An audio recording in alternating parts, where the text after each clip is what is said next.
ఈరోజు దేవుని హెచ్చరిక. సామెతల గ్రంథము 8వ అధ్యాయం 35వ వచనం. నన్ను కనుగొనువాడు జీవమును కనుగొనును, నన్ను కనుగొనువాడు జీవమును కనుగొనును. యెహోవా కటాక్షము వానికి కలుగును, నన్ను కనుగొనని వాడు తనకే హాని చేసుకొనును. నా యందు అసహ్యపడు వారందరూ మరణమును స్నేహించుదురు.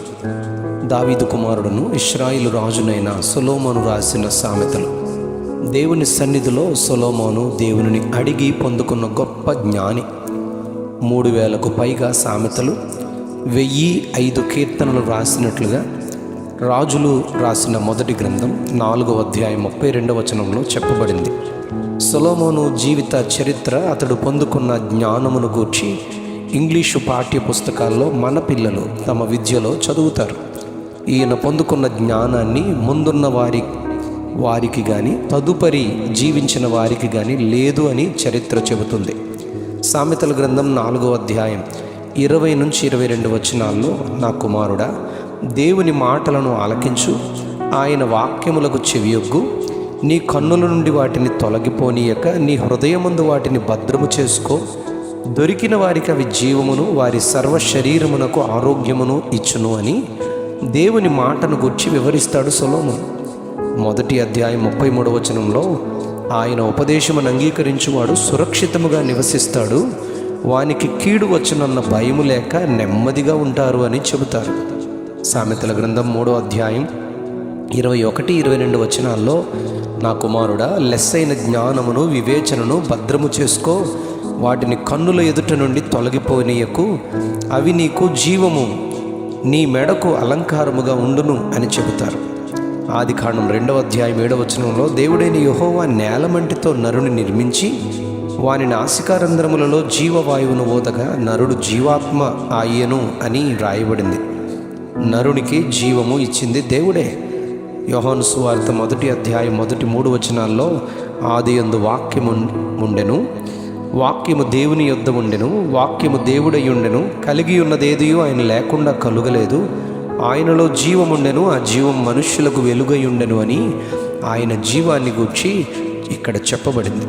ద్వితీయోపదేశకాండం 30వ అధ్యాయం 15వ వచనంలో, చూడుము, నేడు నేను జీవమును, మేలును, మరణమును, కీడును నీ ఎదుట ఉంచి ఉన్నాను అని చెబుతారు. 19వ వచనంలో, నేడు జీవమును, మరణమును, ఆశీర్వాదమును, శాపమును నేను నీ ఎదుట ఉంచి భూమి ఆకాశములను మీ మీద సాక్షులుగా పిలుచుచున్నాను అని చెబుతూ 20వ వచనంలో, నీ ప్రాణమునకు మూలమైన నీ దేవుడైన యెహోవాను ప్రేమించి ఆయన వాక్యమును విని ఆయనను హత్తుకొనున్నట్లు జీవమును కోరుకొనండి అని ఆయన పిలుస్తారు.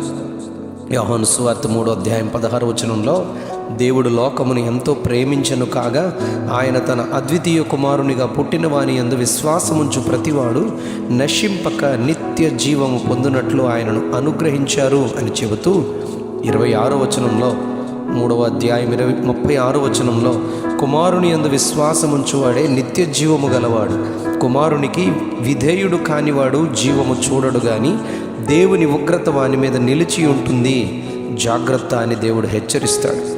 అందుకే మన ధ్యాన వాక్య భాగంలో, నన్ను కనుగొనువాడు జీవమును కనుగొనును, నన్ను కనుగొనని వాడు తనకే హాని చేసుకొనును, వారు మరణమును స్నేహిస్తారు అని చెబుతారు. యోహాను సువార్త 14వ అధ్యాయం 6వ వచనంలో యేసు ప్రభు ఇలా అంటారు, నేనే మార్గమును, సత్యమును, జీవమును, నా ద్వారానే తప్ప ఎవడును తండ్రి యొద్దకు రాడు అని చెబుతారు.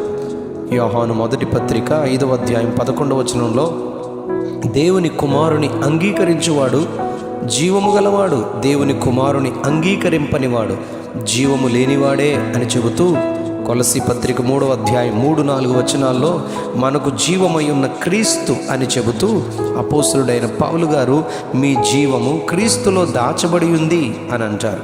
మత్తయి సువార్త 19:17లో, నీవు జీవములో ప్రవేశింపగోరిన ఎడల ఆజ్ఞలను అనగా వాక్యమును గైకొనమని యేసు ప్రభు చెబుతారు. అవును, ఆయనను కనుగొని జీవమును పొందుకుందుము గాక. Amen, amen, amen. నన్ను కనుగొనువాడు జీవమును కనుగొనును, నన్ను కనుగొనువాడు జీవమును కనుగొనును. ఆమెన్.